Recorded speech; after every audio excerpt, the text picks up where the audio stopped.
కుప్పంలో సీఎం చంద్రబాబు మాట్లాడుతున్నారు. ఇప్పుడు అలా చూద్దాం. మంత్రివర్గ సభ్యులు రాంప్రసాద్ రెడ్డి గారు,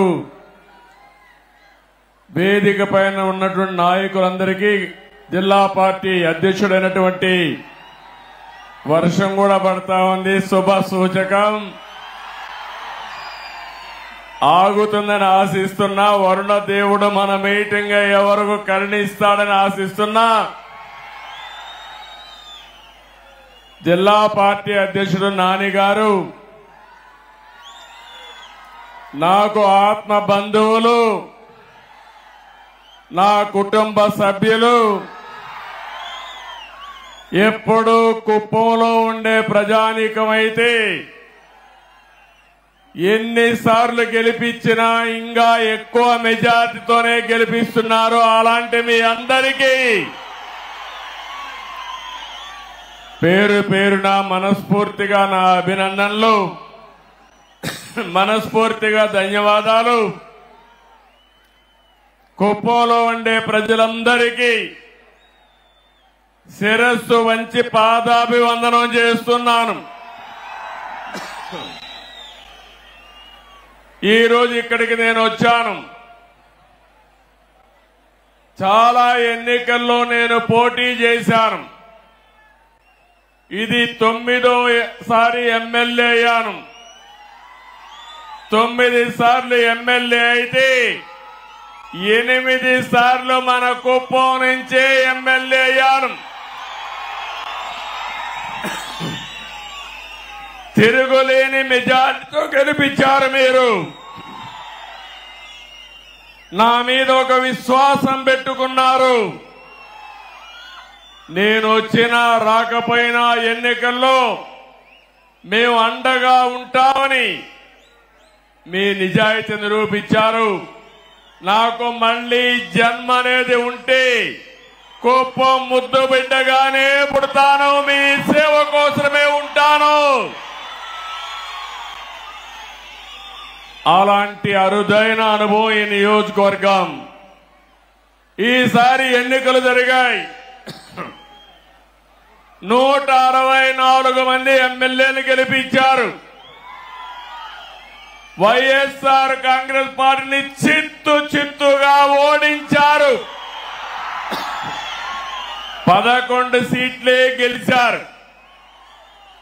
అంటే ప్రజాస్వామ్యంలో ఎవరైనా సరే విర్ర వీగితే ఇదే గతి పడుతుందని ప్రజలు నిరూపించారని చెప్పి నేను మీ అందరికీ తెలియజేస్తున్నా.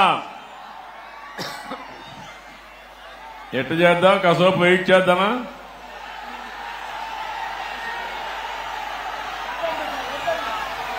కంటిన్యూ చేద్దామా? 2 నిమిషాలు వెయిట్ చేద్దామా? ఓకే.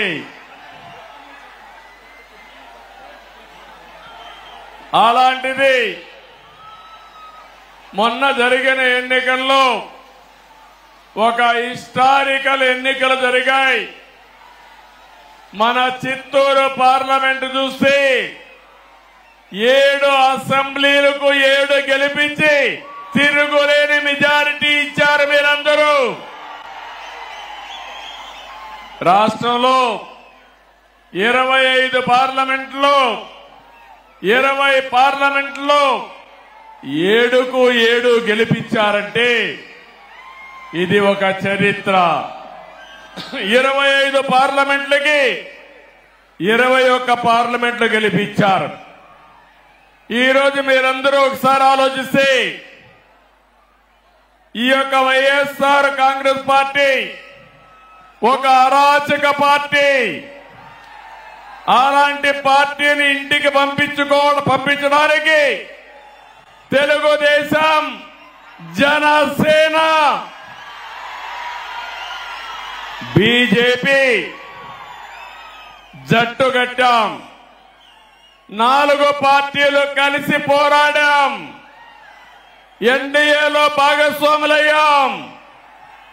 అందుకే ఈ ఎన్నిక ఒక హిస్టారికల్ ఎన్నిక అని చెప్పి కూడా నేను మీకు తెలియజేస్తున్నా. ఇంకో పక్క ఈ ఎన్నిక ద్వారా రాష్ట్ర ప్రజల యొక్క భవిష్యత్తుని తీరగా రాయబోతున్నామని మరొక్కసారి మీకు విజ్ఞప్తి చేస్తున్నాను. ఎప్పుడు కూడా నా రాజకీయానికి కుప్పం నియోజకవర్గం ఒక ప్రయోగశాల. ఇక్కడ మొట్టమొదటి ఒక కార్యక్రమాన్ని ప్రారంభించి ఆ రోజు సమైక్య ఆంధ్రప్రదేశ్ లో తర్వాత నవ్య ఆంధ్రప్రదేశ్ లో అమలు చేశాం. ఈ రోజు కూడా మళ్ళీ మీ అందరికీ హామీ ఇస్తున్నా.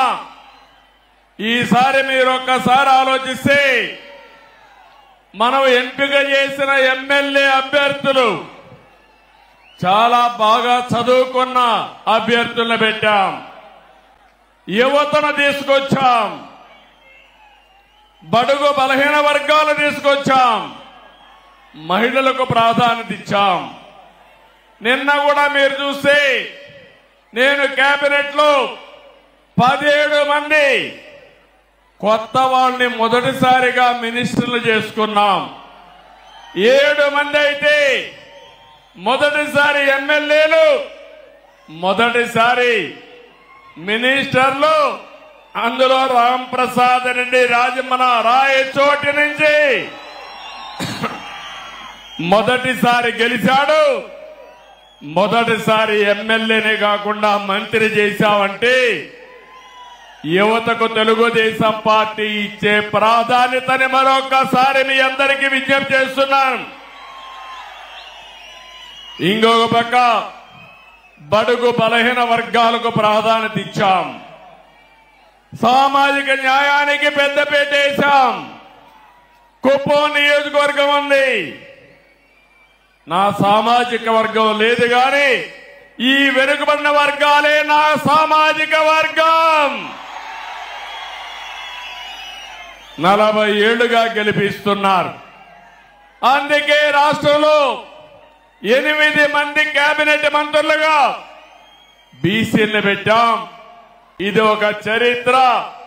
24 మందికి 8 మంది బీసీలు ఉండడం చరిత్ర అని చెప్పి కూడా నేను మీకు తెలియజేస్తున్నా. ఈరోజు 4వసారి నేను ముఖ్యమంత్రిగా ప్రమాణ స్వీకారం చేశాను.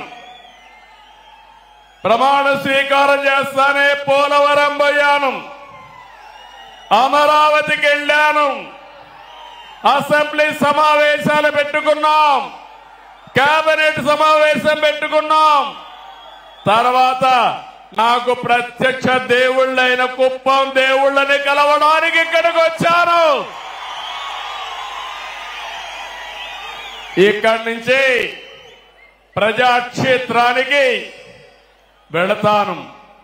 వెళ్లే ముందు మీ ఆశీస్సులు తీసుకోవాలని, మీ అందరితో కలిసి మాట్లాడాలని, మిమ్మల్ని చూడాలనే ఉద్దేశంతోనే నేను ఇక్కడికి వచ్చాను. నేను ఈరోజు ఒకే ఒక విషయం మీ అందరికీ విజ్ఞప్తి చేస్తున్నాను. నేను మీకు రుణపడి ఉన్నాను. 5 ఏళ్లలో మీ రుణం తీర్చుకుంటానని మరొక్కసారి మీ అందరికీ హామీ ఇస్తున్నా, వాగ్దానం ఇస్తున్నా. అన్ని విధాలా అభివృద్ధి చేస్తాను.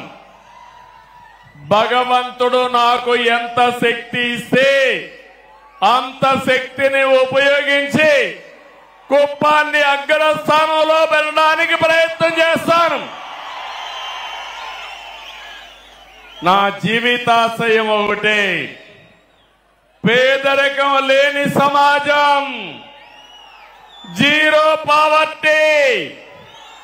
ఎక్కడ పేదవాడు ఉంటే అక్కడ ఉంటా, మీకు అండగా ఉంటానని మీ అందరికీ హామీ ఇస్తున్నా. అందుకనే ఒక్కసారి చరిత్ర కూడా మనం ఆలోచించుకోవాలి. 1989లో మొట్టమొదటిసారిగా ఎమ్మెల్యేగా పోటీ చేశారు. ఇక్కడి నుంచి ఇప్పుడే పెద్దలున్నారు, పిల్లలకు తెలియకపోవచ్చు చరిత్ర. నేను ఆ రోజు కుప్పానికి వస్తే నేరుగా పలమనేరు నుంచి ఒకే రోడ్డు కుప్పానికి, అది కూడా సింగిల్ రోడ్డు. టెలిఫోన్లు లేవు, కాలేజీలు లేవు,